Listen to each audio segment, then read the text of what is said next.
Bom dia, boa tarde, boa noite, tudo bem? Eu espero que sim. Galera, hoje vamos para uma história, no caso um true crime, né? E eu havia assistido esse vídeo aqui há muito tempo atrás, né? Só que eu ainda não gravava vídeos, né? Mas essa parte do true crime eu sempre assisti. Então, tem muita coisa que eu já assisti e nunca trouxe aqui no canal. E essa é uma das histórias. Hoje a gente vai mergulhar em um dos casos mais perturbadores e infames da história criminal moderna. Ela chocou o mundo e se tornou um dos fenômenos mais sombrios na internet. Se chama Os Maníacos de Dnepropetrovsk, também conhecido pelo infame vídeo Three Guys, One Hammer, que seria 3 caras e um martelo. E eu lembro que quando eu assisti esse vídeo, eu me senti muito desconfortável. Não só com esses, né? Todos que envolvam essas coisas assim, eles deixam a gente desconfortável porque, cara, é uma coisa tão absurda, sabe? É uma coisa tão surreal pro seu cérebro entender que aquilo está acontecendo, que aquilo está sendo filmado, que você se sente muito mal. É como se a sua alma saísse do seu corpo. Esse vídeo, realmente, ele é terrível. Tanto que eu não conseguia assistir ele, assim, na íntegra, digamos, né? Você assistir ali o começo, você já fica, meu Deus, o que vai acontecer? E eu fico imaginando, assim, o que passa pela cabeça de quem está fazendo, de quem está filmando ainda e conversando como se fosse a coisa mais normal do mundo. Eu, sinceramente, não consigo entender. Isso, com certeza, esses rapazes que foram presos aqui, principalmente os dois que... E o engraçado é que o vídeo diz 3 caras em um martelo, né? E ele no vídeo só aparecem 2, o que está filmando e o outro que está cometendo as atrocidades ali, né? Então, assim, muito se especulou também quem seria esse terceiro cara, né? Porque 3 caras, né? Então, e é uma coisa, assim, perturbadora. É muito, muito perturbador. Então, assim, já digo de cara, com certeza esse vídeo ainda está na internet, né? Se você procurar, você vai achar, isso com toda certeza. Mas é um vídeo bem perturbador, né? E esse caso, ele não é apenas sobre a brutalidade dos crimes, né? Mas também sobre como a internet pode amplificar e distorcer a realidade, né? Transformando a tragédia em um espetáculo mórbido. Até porque, na época, eu me lembro que muita gente dizia, cara, isso não pode ser real, não pode ser real. E, infelizmente era, né? Estava envolvendo um crime ali, né? A gente vai explorar aí os detalhes arrepiantes, né, do que aconteceu, porque não foram um, foram 21. E o impacto aí que teve também do vídeo vazado, né, e as controvérsias que cercam aí esse caso, né. O que acontece em junho e julho de 2007, na cidade de Dnepropetrovsk, agora Dnipro, na Ucrânia, né, a cidade foi aterrorizada por uma série de assassinatos brutais. As vítimas eram aparentemente aleatórias, incluindo crianças, idosos, moradores de rua e pessoas sob influência de álcool. Os ataques eram caracterizados por extrema violência, com as vítimas sendo espancadas até não poderem mais responder, né? E com objetos contundentes, como martelos e barras de aço. Muitos corpos foram encontrados desfigurados. Eu lembro que quando assisti algo aí sobre, disse que não tinha como reconhecer a pessoa, cara. Era uma coisa... Até para as pessoas que já trabalhavam com aquilo, elas ficavam chocadas, né? E alguns apresentavam sinais de tortura, né? Como olhos fora do lugar, né? Enquanto as vítimas ainda estavam vivas. E isso acontece nesse vídeo aí do Three Guys e One Hammer, né? Que o cara fica fazendo umas coisas absurdas. Pra gente assistir aquilo ali, te dá ânsia. É muito ruim mesmo. É como se sua alma saísse mesmo do seu corpo. Você não... É horrível. Bora lá. Em 25 de junho de 2007, Yekaterina Yetchenko, de 33 anos, perdeu sua vida a marteladas enquanto voltava para casa. Roman Tatarevic, morto enquanto dormia em um banco com a cabeça também desfigurada, né? Nesse daqui, se eu não me engano, eles pegaram uma professora de 33 anos, né? Eles atacaram ela e eles andaram alguns metros ali e viram o cara dormindo no banco e decidiram atacar o cara também. Então, tipo assim, foi totalmente aleatório, mas, já que ele tá aqui, tá dormindo... Assim, dizem que provavelmente ele nem sentiu, porque ele nem reagiu, né? O corpo não tá nem com reação. Então, ele nem sentiu nada, né? Vamos para o dia 1º de julho. Yevgenia e Nikolai foram encontrados sem vida também em Novomoskovsk. Esses nomes são difíceis de falar, né? 6 de julho, Igor, né? E Helena e Valentina, sem relação com o co-réu Alexander Hanza, assassinados em Dnipro. No caso, ali são 2 que são confirmados, que são até os 2 que aparecem no vídeo. E esse Alexander é um terceiro, né? Que eles acreditam que ele começou a participar quando eles começaram a fazer pequenos furtos, né? Daí no dia 7 de julho foi o Andrei, de 14 anos. Disse que os 2 amigos estavam ali pescando, né? E esse carro chegou, atacou os meninos ali, já com uma pancada na cabeça. Um dos meninos desmaiou já na hora, esse foi o que foi atacado, né? E o outro ele conseguiu fugir, né? Que é o Vadim. Ele conseguiu escapar e forneceu aí a descrição dos agressores. Em alguns lugares dizem que esse menino foi forçado a dizer que foi ele que tinha feito aquilo com um amigo. Porque a polícia ali achava que a história não estava certa, que não havia outras pessoas e tal. E depois descobriram que realmente foi esses jovens que já estavam cometendo esses assassinatos, né? Em 12 de julho, foi o Sergei Yatsenko, né? Yatsenko, de 48 anos, desaparecido e encontrado morto 4 dias depois, com sinais de ataque selvagem. Esse, infelizmente, é a vítima que aparece no vídeo, né? E 14 de julho, Natália, de 45 anos, estava com uma scooter, né? Foi parada com a scooter dela, eles roubaram essa scooter e tiraram também a vida dela. Os responsáveis por essa onda de terror eram 3 jovens de 19 anos, Vitor, Igor e Alexander. Eles eram amigos de escola e, segundo Sayenko, que é o Victor Sayenko, né, compartilhavam medos e buscavam superá-los de maneiras extremas. Tipo assim, eu tenho medo da morte, então vou fazer isso para...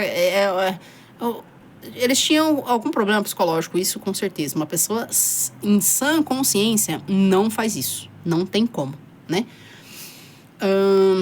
E parecia que o Victor era a mente aí por trás dessa escalada de violência, né? Sugerindo, primeiramente, eles torturaram animais, né? Tiraram fotos também dessas torturas, né? Então, daí que começou para depois atacarem pessoas, né? Antes dos assassinatos, os 3 já haviam se envolvido em roubos, né? Se eu não me engano, um deles acabou ganhando um carro do pai. E eles eram 2 de famílias, tipo assim, de ótimo poder aquisitivo. Então, assim, a própria família se chocou, tipo, meu Deus, como meus filhos podem fazer isso? Eles têm acesso a tudo, eles têm educação, eles não falta nada para eles, né? Então, um deles havia ganho um carro e resolveram primeiro, vamos fazer uma carona paga, coisa assim. Daí eles ofereciam uma carona pra pessoa, depois eles roubavam os pertences, em algumas pessoas eles bateram. E começou daí, né? Começou com esses pequenos furtos. E, no caso, o terceiro que se envolveu depois, né? O Alexander, que acabou participando aí, diz ele que participou dos furtos, mas de nenhum assassinato, segundo ele, né? Os motivos para os assassinatos parecem ter sido uma mistura de tédio, desejo e de emoção. E possivelmente a intenção de lucrar com a venda de vídeos dos crimes. Tem uma história também que diz que eles achavam que eles seriam, tipo, matadores de aluguel. Vamos fazer isso daqui que alguém vai contratar a gente pra gente fazer isso. É bizarro demais. A teoria de que eles estavam criando filmes snuff para venderem a um comprador rico estrangeiro circulou amplamente, embora nunca tenha sido comprovada em tribunal, né? O caso ganhou notoriedade mundial quando um vídeo de um dos assassinatos, conhecido como Three Guys, One Hammer, né? Que seria os 3 caras e um martelo, vazou aí na internet, né? E o vídeo mostrava o brutal assassinato do Sergei. E as imagens eram extremamente gráficas e chocantes, né? E rapidamente se espalharam por sites gore e fóruns online, né? Tornando-se um símbolo da depravação humana e da escuridão da internet, né? O vazamento do vídeo intensificou a investigação e a pressão pública para a captura dos assassinos, né? A existência de tais gravações sugeriu um nível de premeditação e crueldade que chocou até mesmo os investigadores mais experientes. Isso daqui choca qualquer um, né? Não tem como. A investigação foi inicialmente mantida em segredo, né? Mas a fuga de Vadim, que sobreviveu a um ataque, né? Que no caso eram os 2 rapazes que estavam ali pescando. Eles atacaram os 2, um caiu já desmaiado e o outro rapaz conseguiu correr, né? Então ele conseguiu correr, conseguiu avisar, né? Só que infelizmente o amigo dele já tinha perdido a vida, né?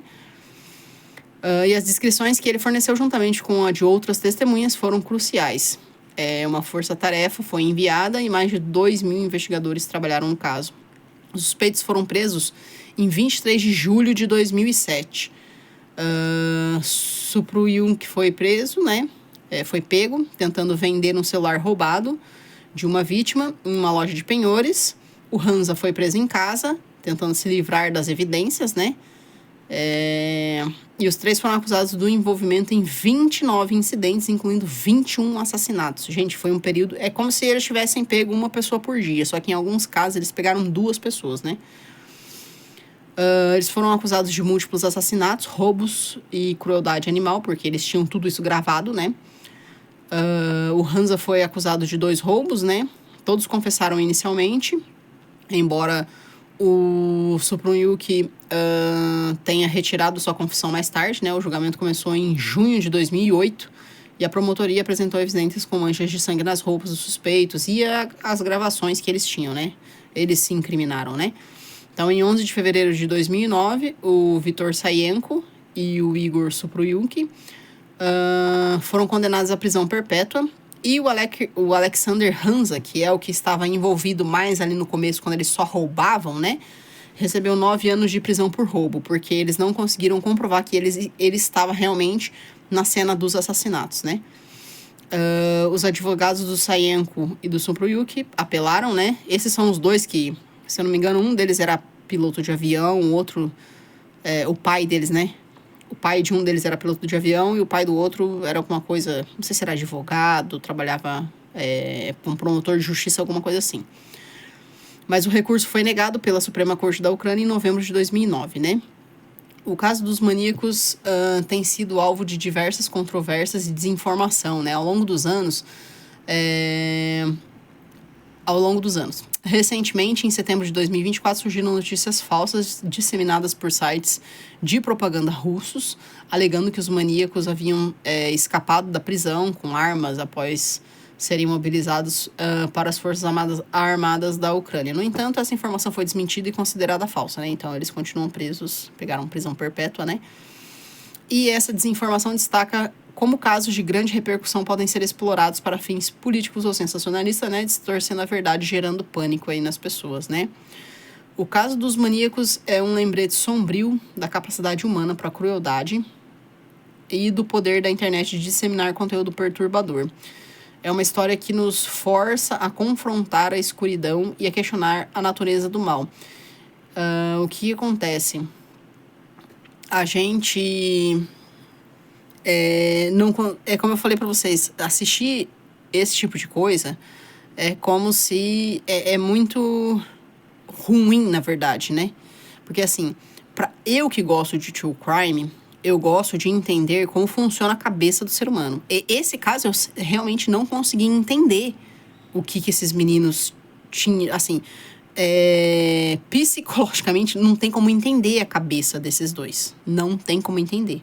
Porque você pegar uma pessoa aleatória na rua, fazer o que eles faziam, porque eles desfiguravam as pessoas, filmavam tudo aquilo. Cara, não tem. É tipo como que a gente pode dizer? É tipo Jogos Mortais. É tipo isso. Entendeu? Só que na vida real. Aquilo realmente aconteceu. Tinha uma pessoa sofrendo, familiares estavam perdendo alguém ali, eles não tinham sentimento. Porque, assim, quando você vê, você entende que a gente é uma pessoa.